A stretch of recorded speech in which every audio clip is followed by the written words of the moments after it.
Yeah, so like after finishing my PhD, those first postdoc years were interesting because like in one way I had great freedom to study whatever topics I wanted in the lab that I was in, but I hadn't really settled on a particular question or theme that would really kind of draw my interest, where I could see, a series of projects. I could see, even like a career's worth of research ahead of me. I wasn't in that position yet. I could only really see one project at a time, and often like the projects weren't even well connected to each other. And I found that quite difficult then to motivate myself, that there wasn't like a story or a thread developing to my research. So that was something I was casting around for in those early years. A topic that I could really immerse myself in, where I could see that there were these unanswered questions that were really important to address, and that I could then make a contribution to addressing them with my projects.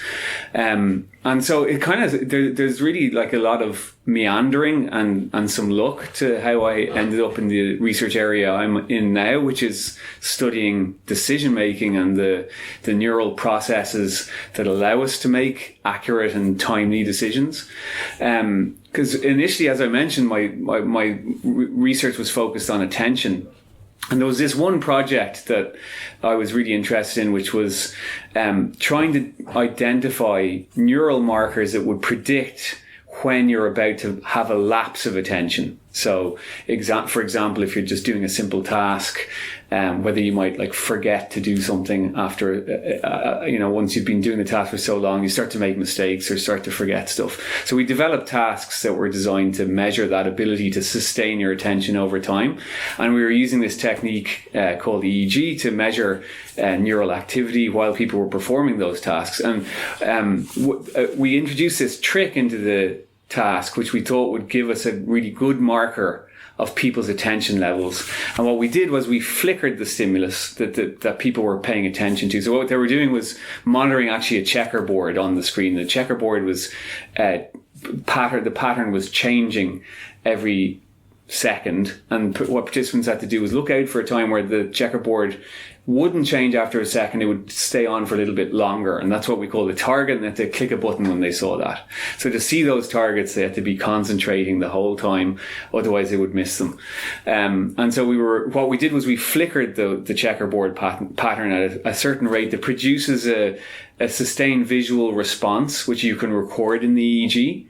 And we figured that continuous measurement of people's visual response to the stimulus would be a really sensitive marker of how well they're paying attention to it, and that if they if their attention starts to wane, that this signal would start to reduce, and that would be a really nice marker. And it turned out that was completely wrong. We found absolutely no effect whatsoever on that signal. What we did see an effect on a different signal. A different EEG marker, but the one that we had started out being interested in, we saw nothing. So we devised another. So we were really curious to understand why we hadn't seen any effect there. And here I was working with colleagues who were also postdocs at the time, Simon Kelly, who's now a professor in UCD, and Paul Dockree, who's a professor in Trinity as well. So we devised another experiment trying to establish what was going on there. And what we figured was maybe the reason that this signal wasn't predictive of people's attention lapses was because the task we'd given them wasn't really dependent on how well you're visually processing the stimulus, because the task we'd given them was really about timing, estimating the timing of these checkerboard changes. So if you weren't like perfectly representing the checkerboard in your visual cortex, it probably doesn't matter as long as you're just able to tell when there's a change, which was quite obvious, really obvious in fact. And the real task was about judging the time, the duration of each pattern. So what we did was we devised another experiment where we tried to make it so that the visual processing stimulus would be the most important thing for this task. So what we had was, again, these sorts of checkerboard patterns, but now what people had to do was detect when the pattern would start to fade gradually at certain points in time. And it would fade so slowly that initially you couldn't see it, and then after a bit of time it would become a bit more obvious. Yeah. So again, requiring them to really pay careful attention in order to spot these things.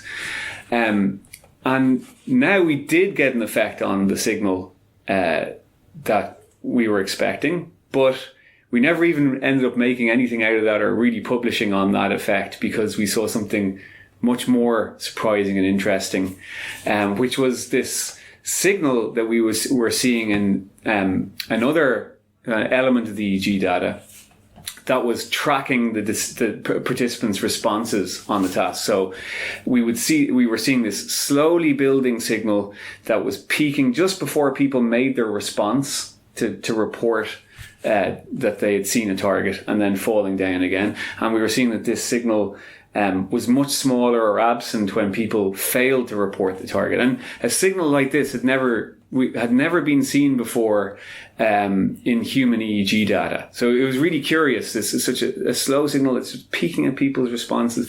Like the other key thing about it is that this signal, it wasn't to do with actually clicking a button, because we'd still see that signal even if we had participants just mentally count every time they saw a target and report it at the end of the task. So we knew then it's not like a motor signal, a signal to do with moving your hand.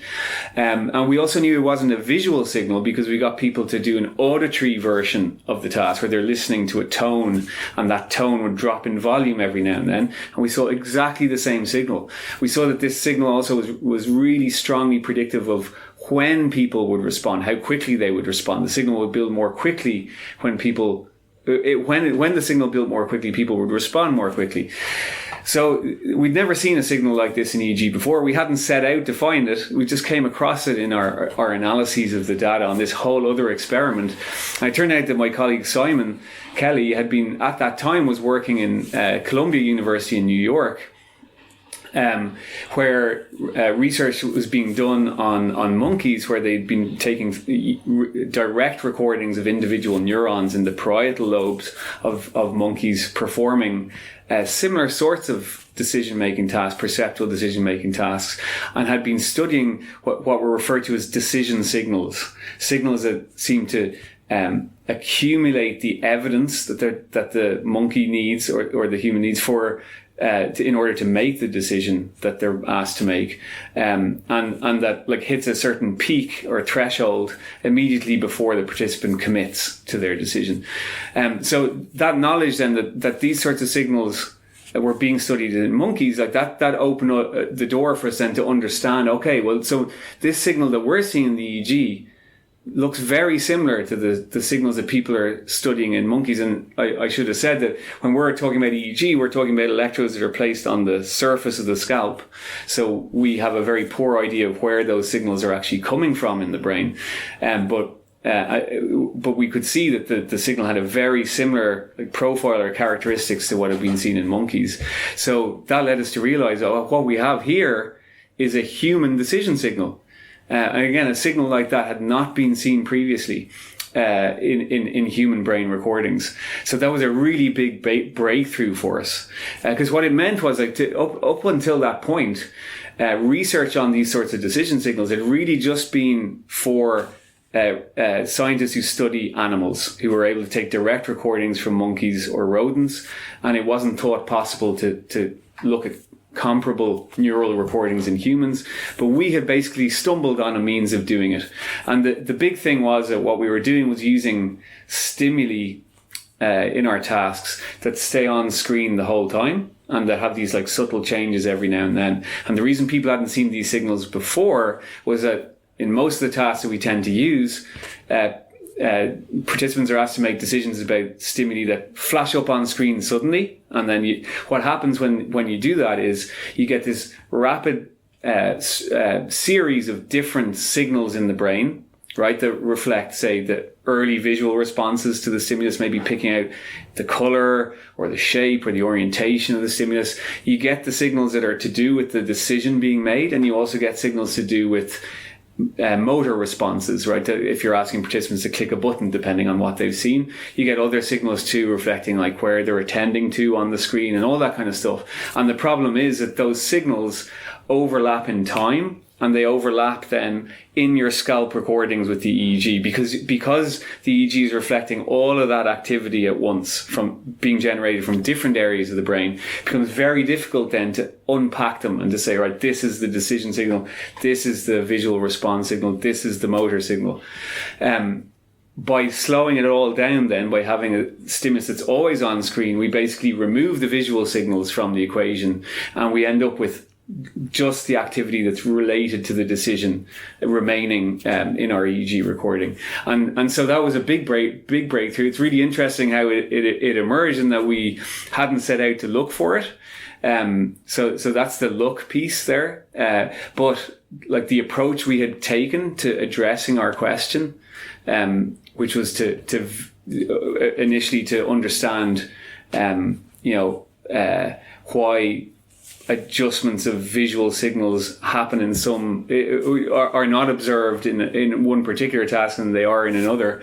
That we were methodically probing this effect using very careful stimulus manipulations. It allowed us, it primed us to be able to observe this other type of signal, this other type of decision signal.